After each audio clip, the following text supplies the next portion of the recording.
วันนี้เป็นวันพระขอเรียนเชิญพุทธศาสนิกชนทุกท่านมากลั่นจิตให้ใสกลั่นใจให้เป็นบุญด้วยการให้ทานรักษาศีลและเจริญจิตภาวนาน้อมจิตให้เข้าถึงพระรัตนตรัย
ท่านกำลังติดตามรับฟังสถานีวิทยุกระจายเสียงพระพุทธศาสนาแห่งชาติและสังคมคลื่นเพื่อการศึกษาพระพุทธศาสนาและวัฒนธรรมระบบ FM 104.5 เมกะเฮิรตซ์รายการต่อไปเป็นรายการมรดกธรรมกำเมืองดำเนินรายการโดยพระครูวิสิทธิ์ศรีลาภรณ์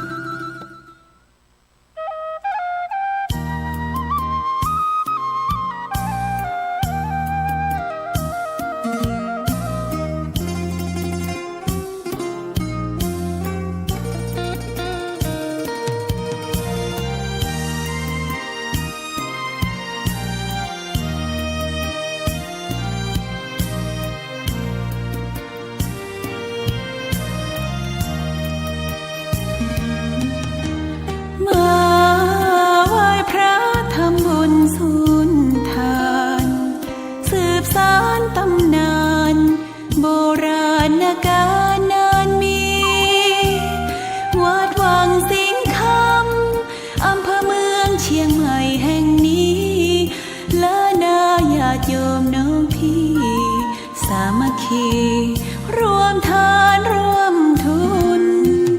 วัดวังสิงห์คำรู้กันทั่วคอนพระครูวิสิทธิ์ศรีลาภรณ์เทศสอนให้พรเกื้อกูลเจ้าคณะตำบลป่าแดดหน่อเนื้อนาบุญเจริญพรญาติโยมคุณ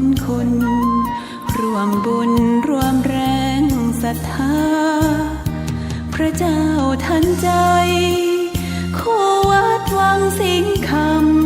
ำบารมีเลิศล้ำญาติโยมเลื่อมใสบูชาครูบาเจ้าศรีวิชัยให้พรมวลมิตรสิทธาพระประจำวันเกิดเสริมดวงชะตาให้อาหารปลาหน้าวัดสุขใจเชิญร่วม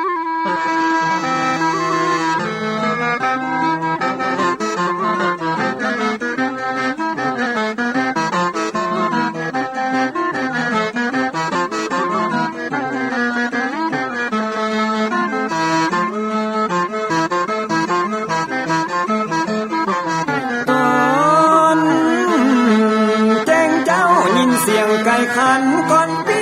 วันจะขึ้นขอบฟ้า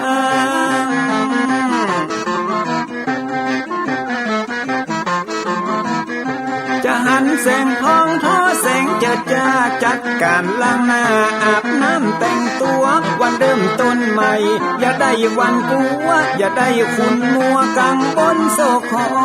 น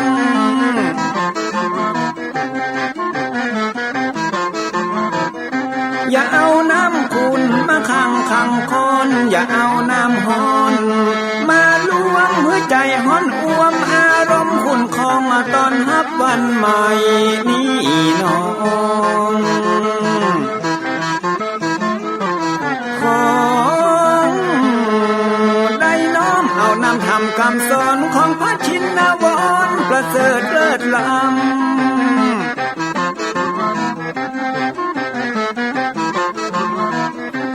จุงจิตใจฮือออกจากอำบ่ฮือด่างดำโศกเศร้ามัวมองแสงแห่งธรรมะนั้นเป็นแสงทองส่องใจเรื่องร้องตึงวันคำเจ้า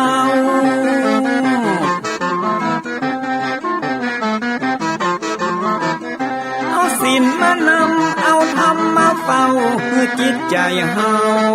จุงเย็นฝ่าฟันทุกเห็นต่อไปหน้าจะบ่ไหววันแต่เนิ่นเจิญพี่น้องมาฟังรายการธรรมะเบิกบานตอน6 โมงเจ้า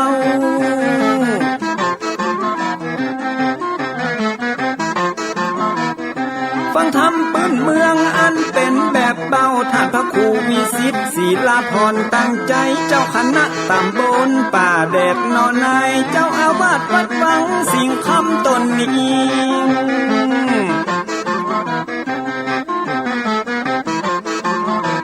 อนุรักษ์ของเก่าล้านนาก่อนกี่เมื่อลูกหลานเฮาตีเกิดมาใจกันรักษาของดีเก่าเกลือได้อยู่กู้ถิ่นล้านนาฟังทำแล้วของแผ่วจิตใจเหมือนป่าอยู่ในนาทีนั้นน้ำ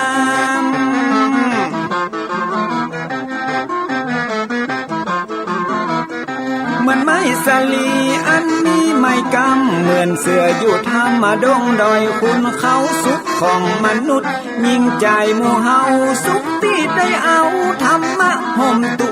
ม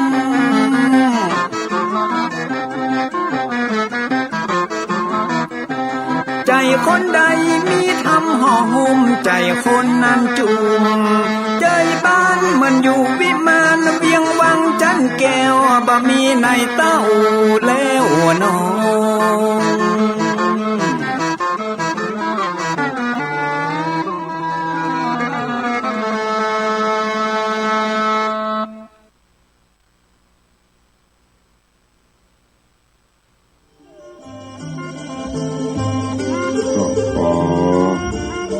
ยกมือ10 นิ้วกราบนบนอบน้อมอย่างพระติรัตนเกี่ยวเจ้าตั้ง3 ประการอันมีพระพุทธเจ้าพระสัทธรรมเจ้าพระสังฆเจ้าอันเป็นสรณะที่เพิ่งที่เคารพนับถืออันสูงสุดในชีวิตกราบคารวะแด่ใจไวยสาปารมีธรรมพระมหาเถรานุเถระเจ้าคณะพระสังฆาธิการภิกขุสงฆ์องค์สามเณรจุตนจุองค์โดยความเคารพขอเจริญสุขเจริญปอนสาธุชนญาติโยมพุทธบริษัทติ่นจองห้องวัดจุหนุ่มเท่าใจยิงขอน้อมต้อนรับทุกท่านเข้าสู่รายการมรดกธรรมกำเมืองและสาระธรรมกำเมืองต่างสถานีวิทยุกระจายเสียงพระพุทธศาสนา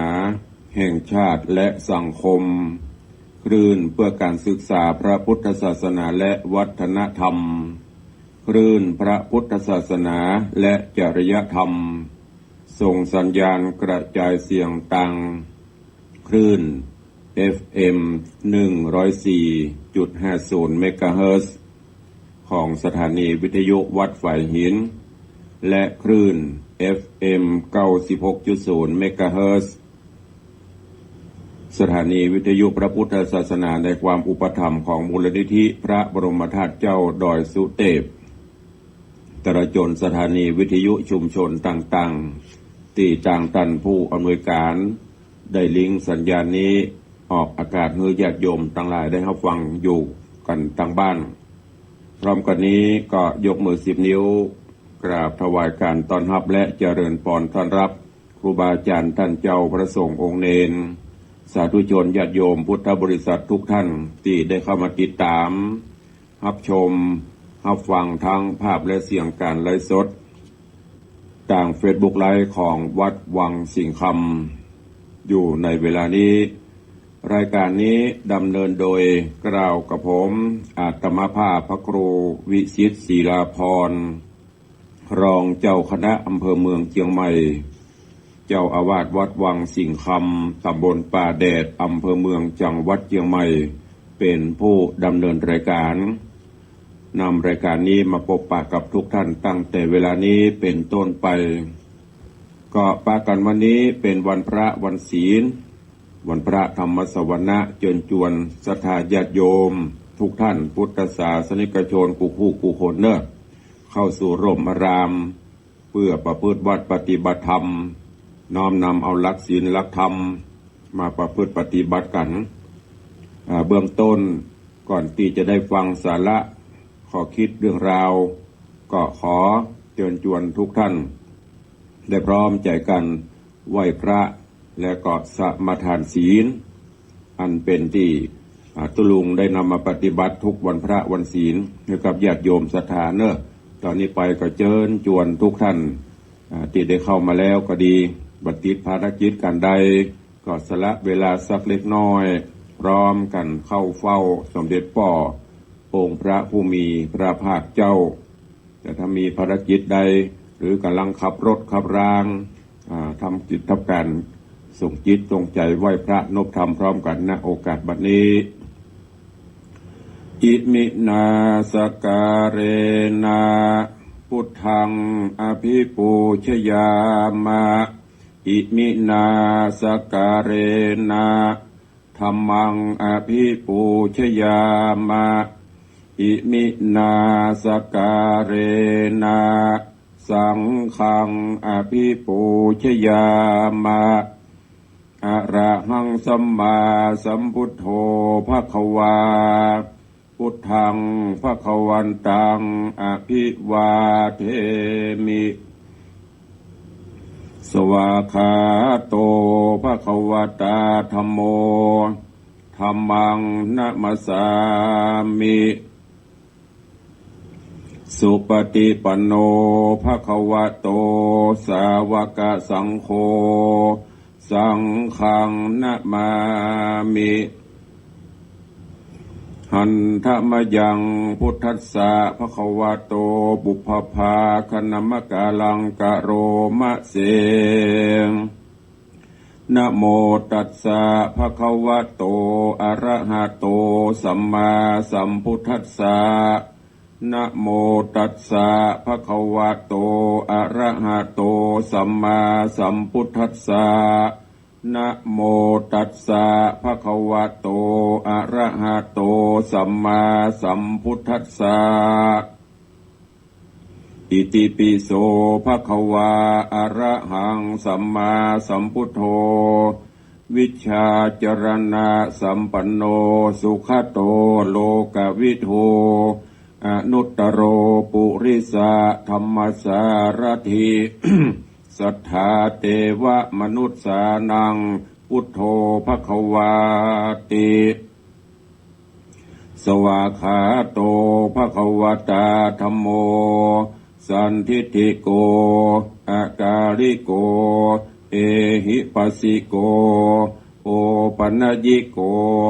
ปัจจตังเวทิตโปวินยูหิติสุปฏิปันโนภควโตสาวกสังโฆ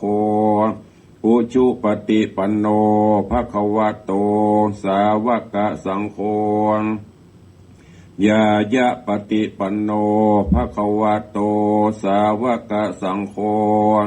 สามีจิปฏิปันโนภควโตสาวกสังโฆยะทิทางจัตตาริปุริสายุคานิอัฏฐาปุริสาปุคลาเอสะภควโตสาวกสังโฆอาหุนยโยปาหุนยโยทักขินยโยอัญชลีกาลนิโยอนุตตรังปุญญเขตังโลกัสสาติได้พร้อมกันเข้าเฝ้าสมเด็จป่อองค์พระผู้มีพระภาคเจ้าได้น้อมนำเอาเกี่ยวเจ้าทั้งสามประการพระรัตนตรัยอันมีพระพุทธพระธรรมพระสงฆ์เป็นสรณะที่พึ่งที่เคารพนับถืออันสูงสุดในชีวิตแล้วต่อนี้ไปกลั่นจิตกลั่นใจตั้งจิตตั้งใจสมทานศีลข้อวัดปฏิบัติเบื้องต้นหลักแห่งการอยู่ร่วมกันอย่างสันติสุขของมวลมนุษยชาติด้วยการน้อมนำเอาศีล5 ข้อที่องค์พระผู้มีพระภาคเจ้าได้บัญญัติไว้เชิญทุกท่านสมทานรับศีลพร้อมกันเด้อนะโมตัสสะภะคะวะโตอะระหะโตสัมมาสัมพุทธัสสะนะโมตัสสะภะคะวะโตอะระหะโตสัมมาสัมพุทธัสสะนะโมตัสสะภะคะวะโตอะระหะโตสัมมาสัมพุทธัสสะพุทธังสรณังคัจฉามิธัมมังสรณังคัจฉามิสังฆังสรณังคัจฉามิตุติยัมปิพุทธังสรณังคัจฉามิตุติยัมปิธัมมังสรณังคัจฉามิตุติยัมปิสังฆังสรณังคัจฉามิตติยัมปิพุทธังสรณังคัจฉามิ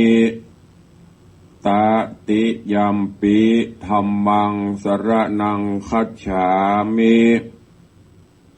ตติยัมปิสังฆังสรณังคัจฉามิปานาติปาตาเวระมณีสิกขาปะตังสมาติยามิอตินนาตานาเวระมณีสิกขาปะตังสมาติยามิกาเมสุมิจฉาจาราเวระมณีสิกขาปะตังสมาติยามิมุสาวาตาเวระมณีสิกขาปะตังสมาติยามิสุราเมรยะมัชฌะปมาทัฏฐานาเวระมณี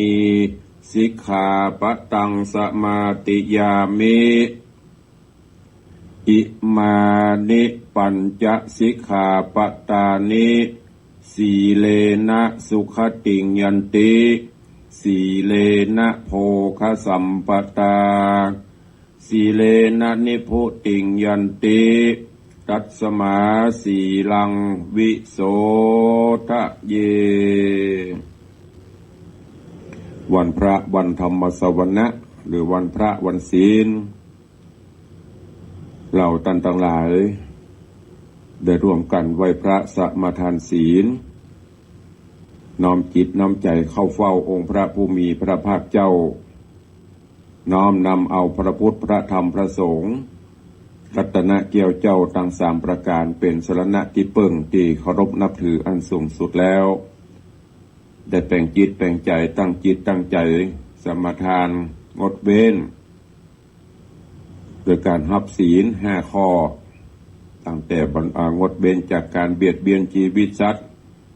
งดเว้นจากการลักทรัพย์ลักเล็กขโมยน้อยจกชิงวิ่งเล่าต่างๆงดเว้นจากการประพฤติผิดในกาม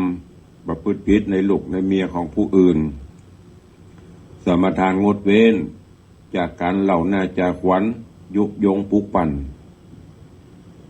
พูดจาในตังตีหมดจดพดเท็จสมทานรับเอาในสิ่งข้อปฏิบัติงดเว้นจากการเสพสุรายาเสพติดของมึนเมาสิ่งเหล่านี้เป็นต้นหลักปฏิบัติ5 ข้อ เป็นหลักพื้นฐาน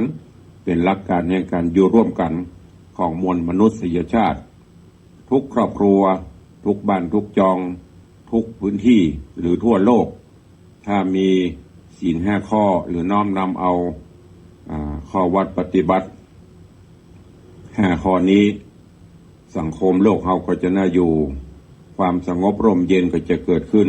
เพราะทุกคนบ่เบียดเบียนกันบ่ว่าร้ายกัน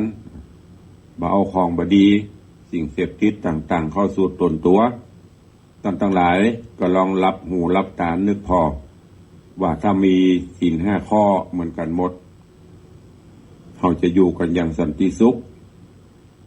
รับก็ม่วนไปหั่นไปนี่ก็มันต้องกลัวจะมีอย่างเกิดขึ้นนี่ก็ฝากไว้กับทุกท่านเนอะก็หลายท่านก็อาจจะไปวัดไปวาไปใส่บาตรหยัดปก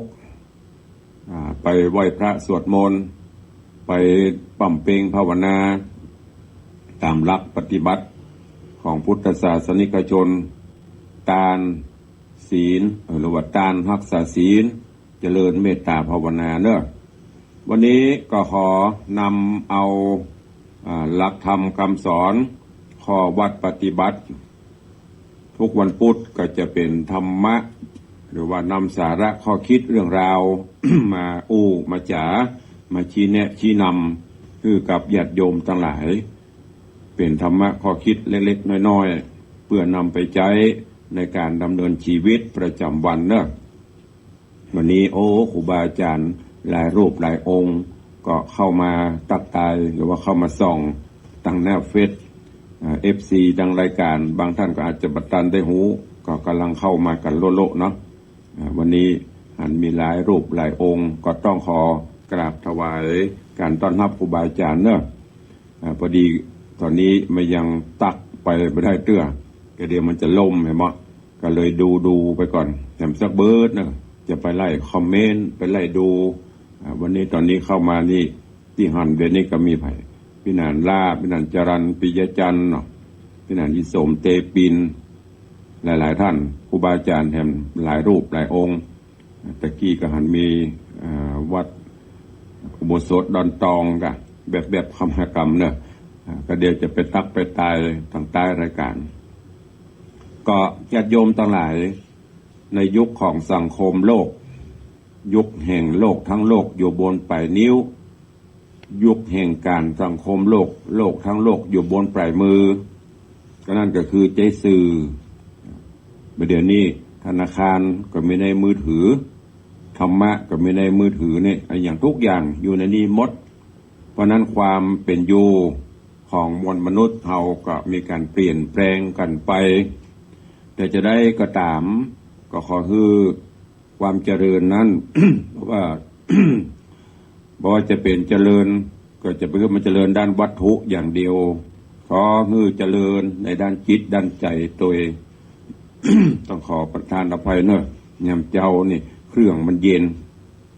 ก็จะมีเสียงกระเอ็มกระไอไปพ่องสู่มาอภัยกับทุกท่านตัวก็คือมีศีลมีธรรมหลักการต่างๆเข้ามาควบคุมตัวเองถ้าใจสื่อในทางที่ดีใจสื่อในทางที่ผิดก็จะเดือดร้อนกับทุกท่านอย่างที่เป็นข่าวไปก็ใจให้มันบังเกิดประโยชน์ทุกอย่างอยู่ในมือถือบทประเดียวธนาคารอย่างที่ตุลวงบอกนะกดโอนอย่างประเดียวกับใจนี่หมดธนาคารใหญ่ๆกับปิดกิจการกันไปนักถ้าเอาใจให้เป็นประโยชน์ก็จะมีประโยชน์มหาศาล แต่ถ้าใจเป็นเครื่องบินโตดก็โตดมาหันเหมือนกันที่เฮาหันกันถึงวันนี้นั่นก็ฝากไว้กับทุกท่านตัวเองโดยเฉพาะแล้ว ในช่วงของปัจจุบันนี้สถานการณ์บ้านเมืองเฮาก็มีสปะสปันคนร้อยป่อปันแม่อยู่ด้วยกันถ้ามันมีอย่างเป็นเครื่องยึดเหนี่ยวมันมีอย่างเป็นเครื่องปฏิบัติมันก็จะเป็นห้องกำโบราณอย่างหม้อขี้ข้วมเนาะแต่ถ้าเรามีหลักยึดเหนี่ยวหลักปฏิบัติสังคมนั้นก็จะน่าอยู่บ้านเมืองก็จะร่มเย็นเป็นสุขดังนั้นวันนี้ก็ขอฝากหรือว่านำเอามงคลชีวิตที่พระว่าสูตรมงคลชีวิตมาเป็นข้อคิดเตือนจิตเตือนใจมาฝากกับทุกท่านเพื่อได้น้อมนำไปคิดนำไปพิจารณาเอาไปใช้ในการดำเนินชีวิตประจำวันมงคลชีวิตในเจ้าวันพระวันศีลวันนี้ก็ขอฝากมงคลที่เป็นว่ายุทธ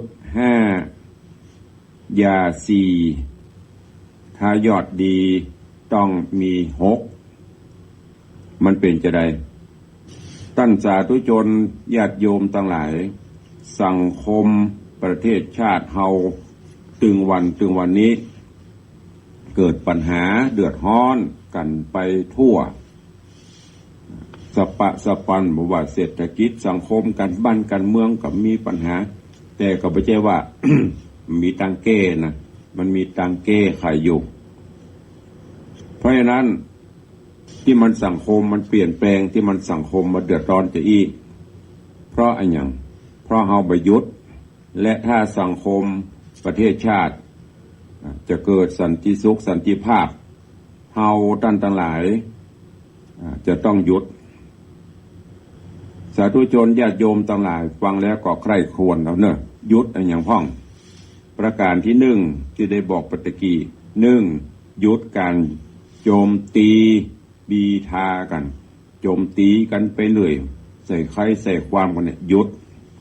ประการที่2หยุดละเมิดกฎกติกากฎหมายบ้านเมืองที่เปิ้นร่างเป็นอย่างมากจะไปละเมิดประการที่3หยุดอิจฉาตาฮ้อน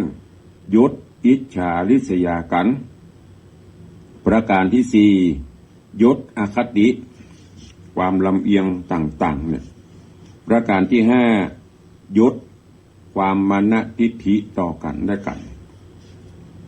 หยุดถึง5อย่างนี้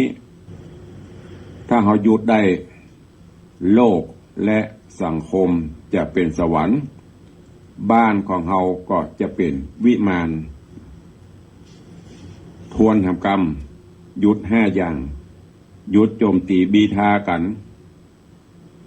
หยุดละเมิดกฎกติกาหยุดอิจฉาริษยาตาฮ้อนหยุดอคติหยุดมานะทิฐิต่อกันและกันถ้าหยุดได้โลกจะเย็นสังคมจะน่าอยู่บ้านก็จะเป็นวิมานประการที่1หยุดโจมตีบีทาญาติโยมท่านทั้งหลายถึงวันนี้มันเกิดปัญหาเพราะการโจมตีบีทากันอยู่กู้วันคนไทยเขานี่แปลกนะคนบอกว่าเวลาบ่มีค่าศึกศัตรูบ่ใจรถถังบ่ใจอย่างค่าศึกใหญ่ๆมีสงครามโลกสงครามนี้บ่เกิดก็แปลกก็หันหน้ามารบรากันบ่ฮู้ที่จะลบลากันไปเนี่ยจะได้บอกว่าจะที่เฮาหันเบรนเนี่ย เริ่มจะฮึมใส่กัน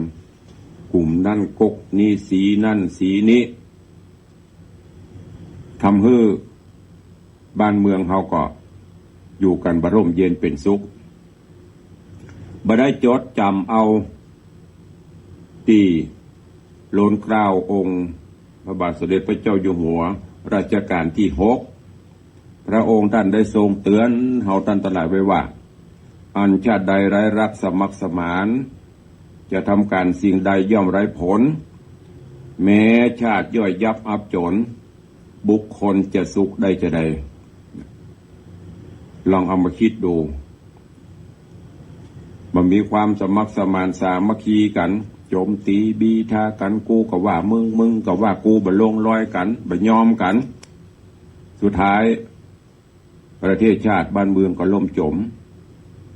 แล้วประชาชนจะมีความสุขได้จะได้กำลังจะม่วนกับมีเรื่องมีราวกำลังจะอยู่สุขสำราญกับเด็กกับกลุ่มนั่นกับกลุ่มนี้แบ่งก๊กแบ่งพรรคแบ่งพวกกันถ้าคนไทยเฮาหันมาบีทาฆ่ากันแล้วเฮา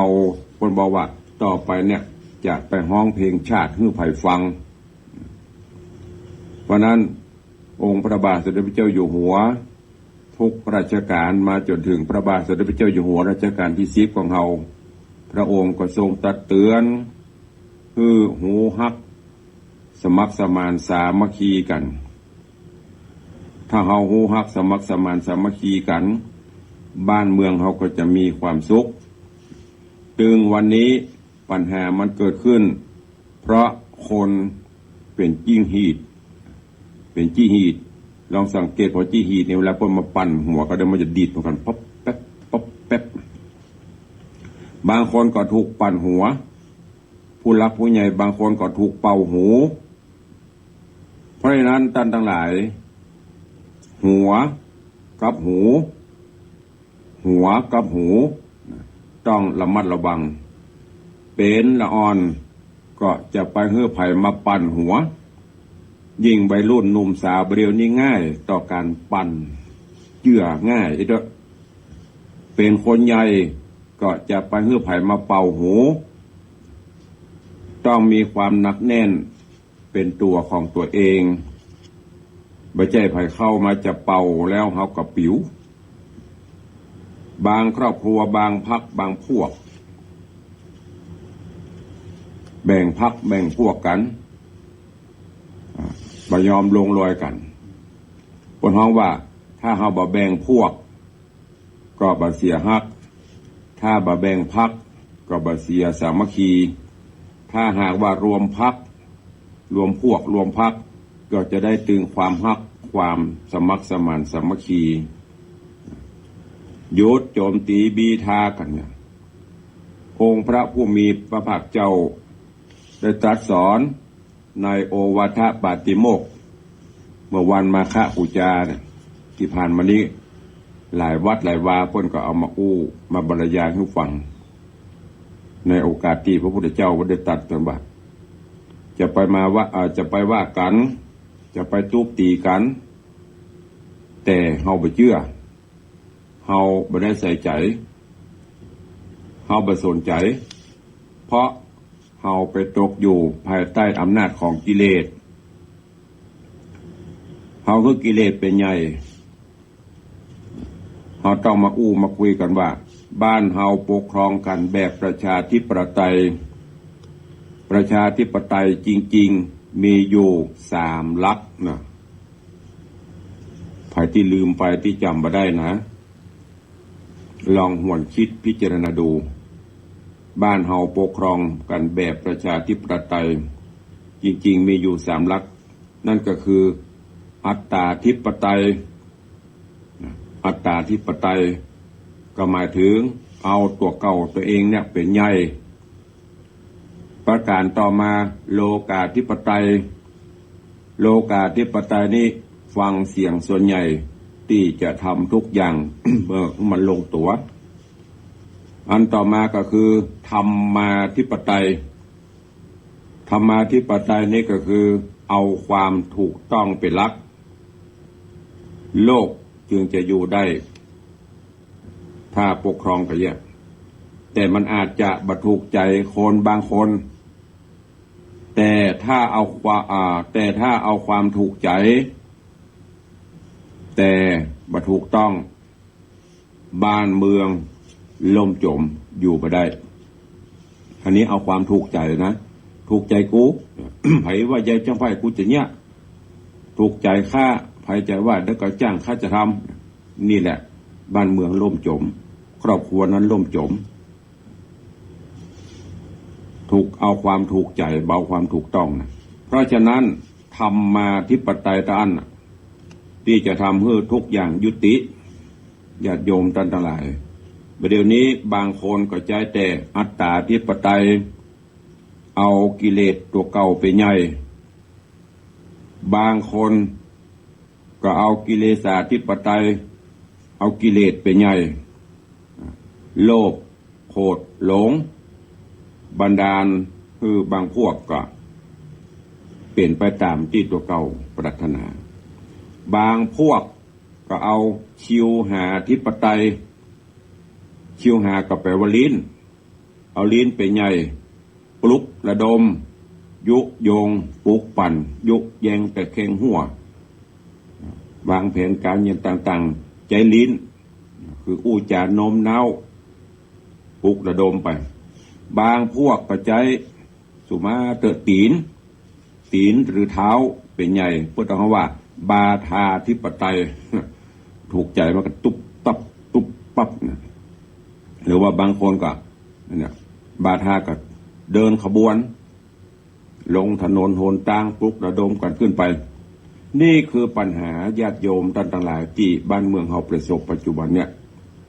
ถ้าเราหยุดโจมตีและบีทากันปัญหาก็จะหมดไปอันนี้ข้อที่หนึ่งอันที่สองหยุดที่สองหยุดละเมิดกฎกติกาบ้านเมืองกฎระเบียบวินัยกฎหมายที่สสผู้ทรงเกียรติทั้งหลายเข้าไปในสภาก็ไปแก้ไปทำเอามาเป็นการปกครองประเทศ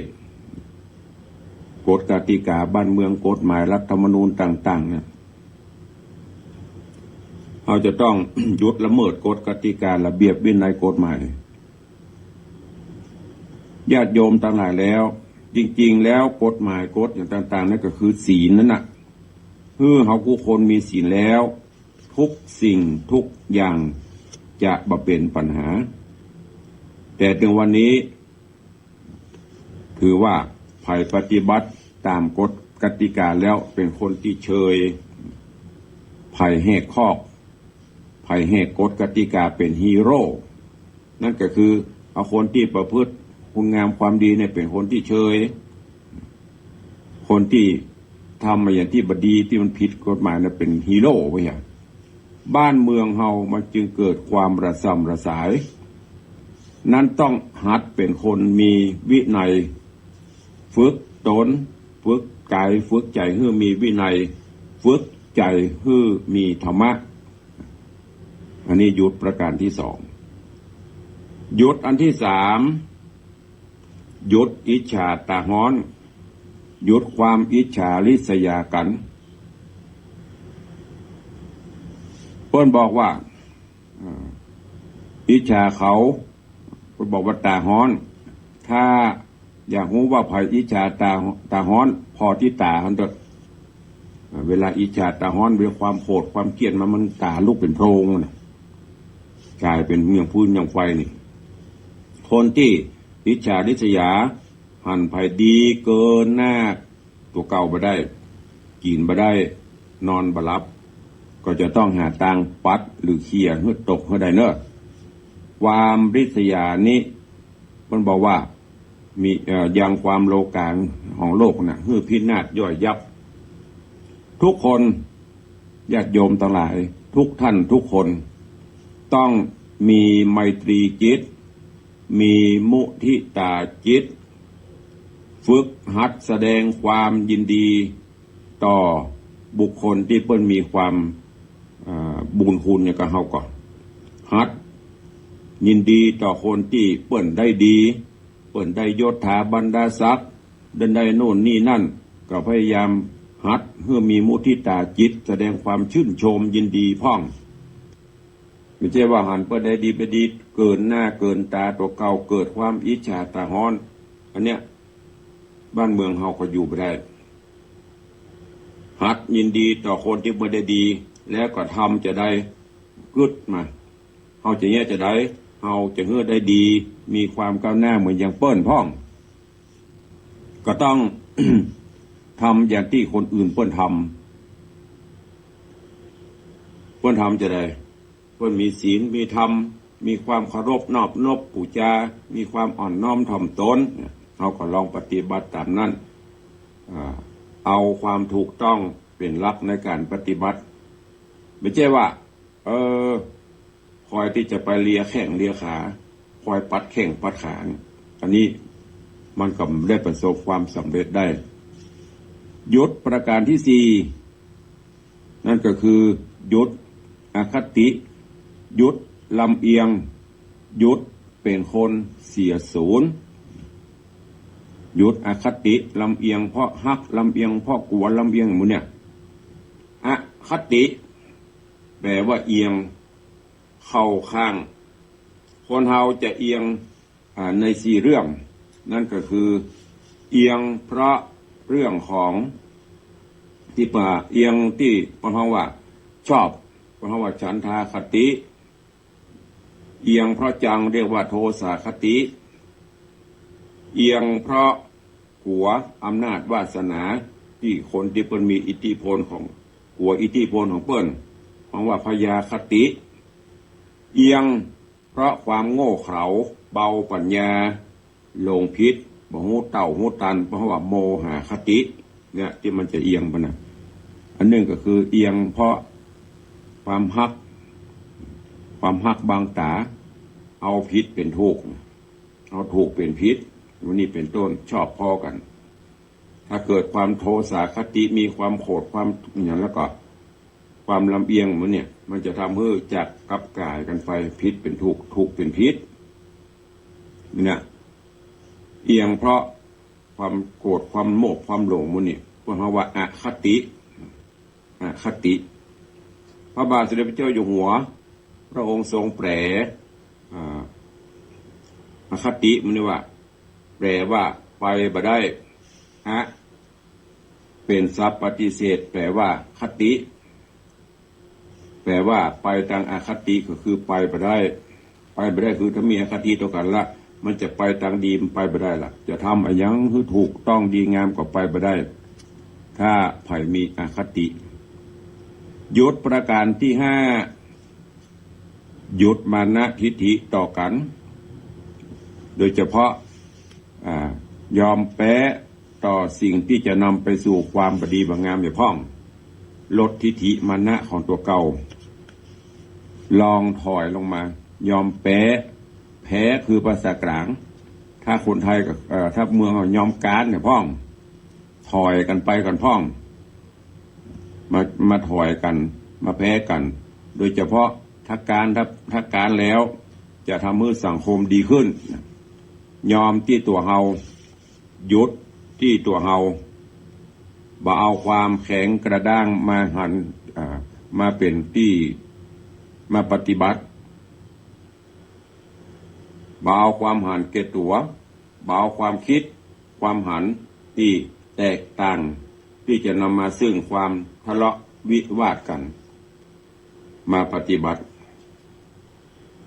เปลี่ยนไปถ้าเราประยุทธ์สิ่งเหล่านี้ความสามัคคีปรองดองกันมันก็จะเกิดขึ้นเพราะฉะนั้นโลกสังคมหน่วยงานตั้งแต่ระดับเล็กๆน้อยๆนั่นก็คือนายบ้านระดับครอบครัวในบ้านในเมืองของเราจะมีสุขถ้าเราหยุดโจมตีหยุดบีทากันถ้าเราหยุดละเมิดกฎหมายกฎกติกาหยุดผิดศีลผิดธรรมถ้าเราหยุดความอิจฉาตาฮ้อนความอิจฉาริษยากันหยุดอคติหยุดมานะทิฏฐิต่อกันแล้วจะมีความสุขจะมีความร่มเย็นเกิดขึ้นในสังคมบ้านเฮาประการต่อมาเมื่อเราหยุด5อย่างแล้วประการต่อมาก็คือยา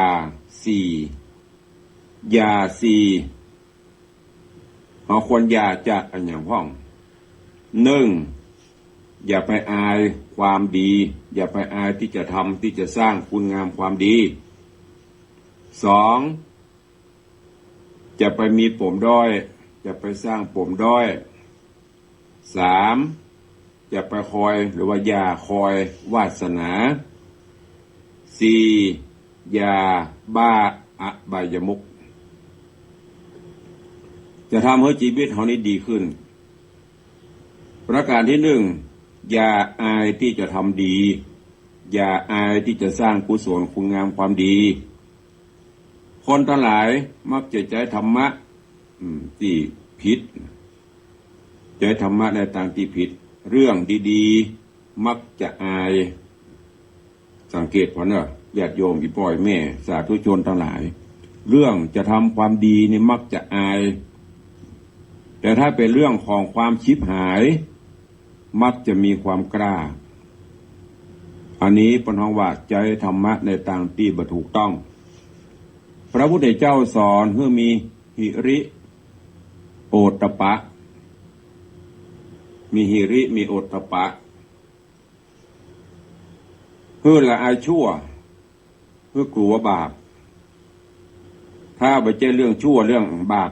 จะไปอายนะญาติโยมตลาดถ้ามันไปเจอเรื่องเป็นความชั่วอย่างบางท่านน่ะสุมาเตอหันที่เปิ้นเก็บของเก่าที่เขาเก็บขยะบางคนก็ไปที่ง่ายๆบัจเจจะเรียกเพิ่นยาการมีเงินเดือนกินนะแต่เพิ่นก็ไปเก็บเพราะเพิ่นบ่อายเพราะมันเจ็ดเป็นสิ่งชั่วร้ายแต่บางคนก็ไปซบประมาทโอ้บ่ลกลูกหยาดอนาถาน้ำเหลือพระคุยของตำขยะแต่แล้วนั่นแหละคือกล่องเงินกล่องทองบ่อยากทำกลัวไปปังประหารว่าเป็นสิ่งที่บดีไปเหี้ยจะไปกลัวมันจะสร้างคุณงามความดีถ้ามันบ่ชั่วบ่ร้ายแรงบ่เดือดร้อนไผจะไปอายต้องกล้าพนห้องว่ามี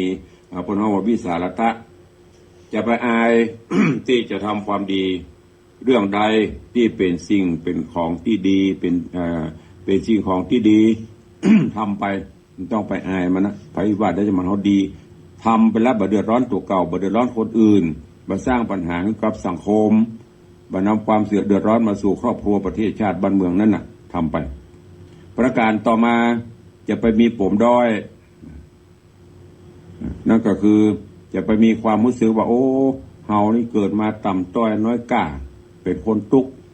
สู้ภัยบ่ได้ปล่อยให้ผู้วิเศษเพิ่นทำไปเถอะเฮามาเป็น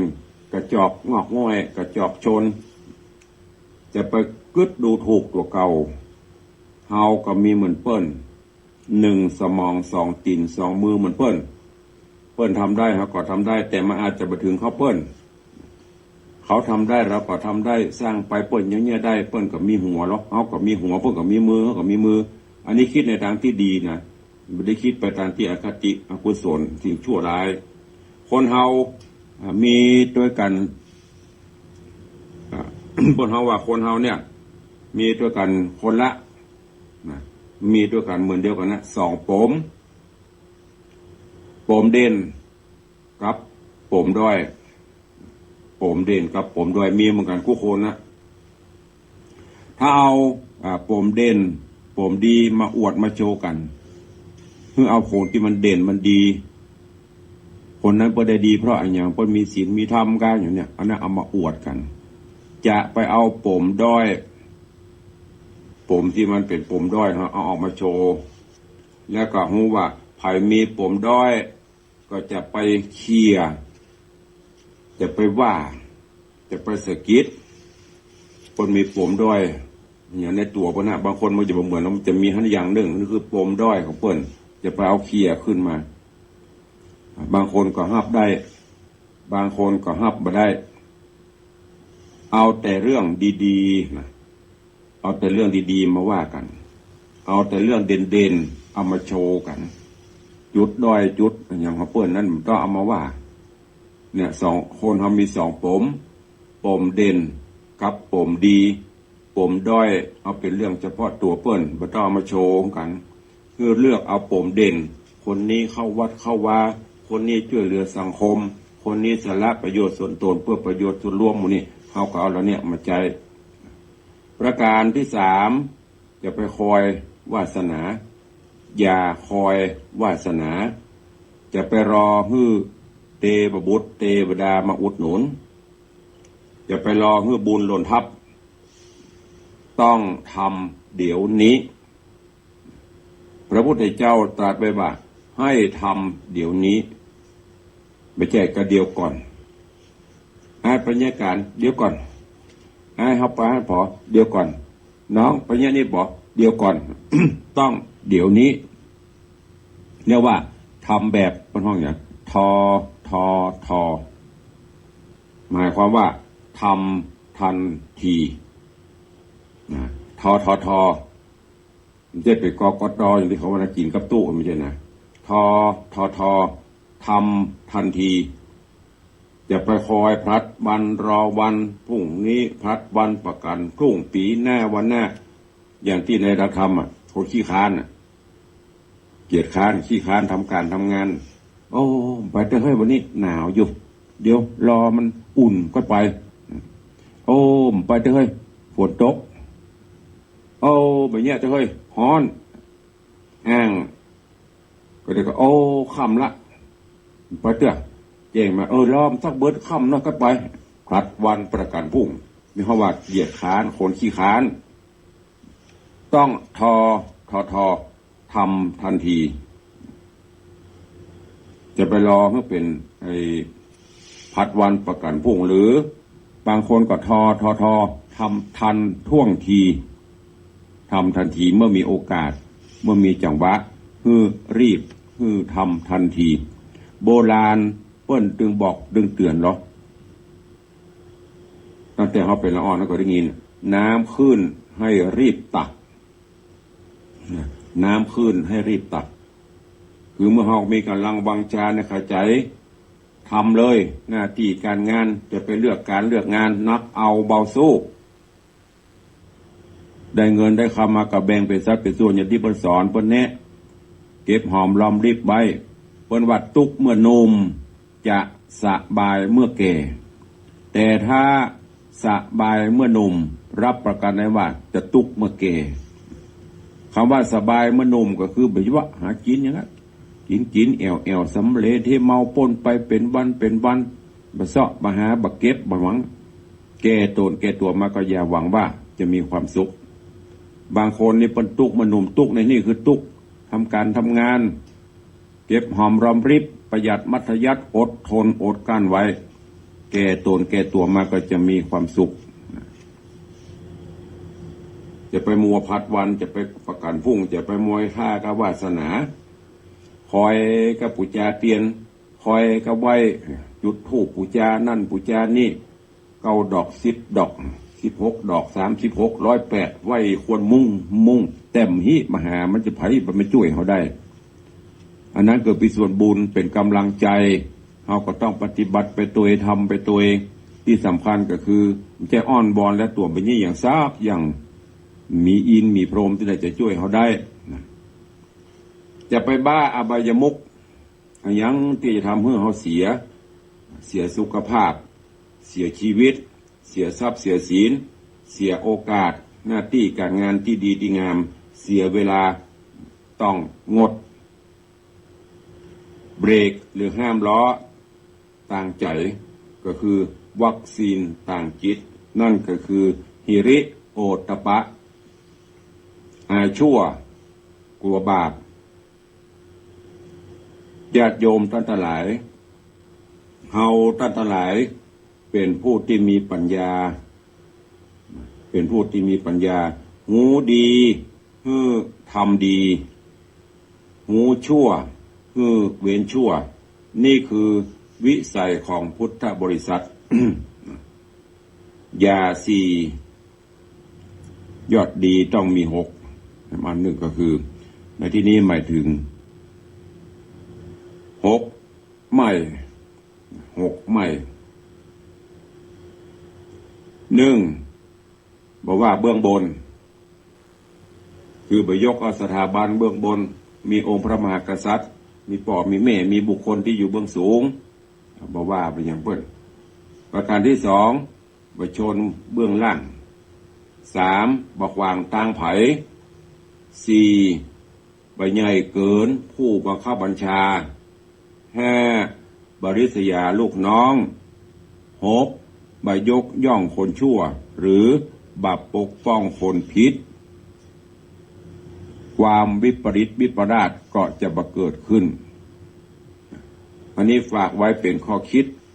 เตือนจิตเตือนใจสาธุชนญาติโยมทั้งหลายเนอะลองนำไปคิดลองนำไปพิจารณาในการใช้ชีวิตประจำวันวันนี้ที่อาตมาภาพตรุงได้นำมาเป็นข้อคิดฝากฝังกับญาติโยมทั้งหลายสูตรมงคลชีวิตยุทธ5ยา4ยอดดีต้องมี6ฝากเป็นข้อคิดในวันพระวันศีลวันธรรมสวนะวันนี้เพื่อกับทุกท่านตัวก็หวังว่าสาระข้อคิดเรื่องราวดีๆเล็กๆน้อยๆที่นำมาฝากวันนี้คงจะมีประโยชน์นะกับทุกท่านก่อนที่จะนำรายการจากไปวันนี้ขอกราบขอบพระคุณครูบาอาจารย์ทุกรูปอนุโมทนาญาติโยมสาธุชนทั้งหลายที่ได้เข้ามาติดตามรับชมรับฟังทั้งภาพและเสียงวันนี้แล้วก็ขออนุโมทนาบุญขอบคุณกับ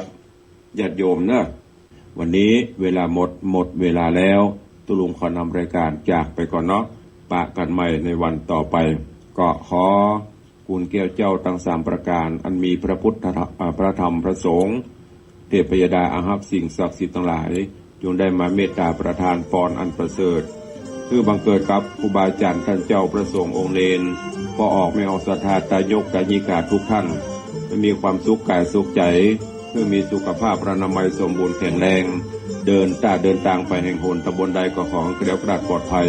จากอุบัติเหตุเพศภัยปรารถนาสิ่งใดเป็นไปโดยชอบตามตำนองครองธรรมแล้วไซขอให้สมดังกรรมกำพาธนาไปเหมือนกันทุกรูปทุกคนทุกท่านทุกคนวันนี้ขอคำว่าความสุขสวัสดีจงบังเกิดมีกับทุกท่านเนอจัตตารโอธรรมาวัฏันติอายุวันโน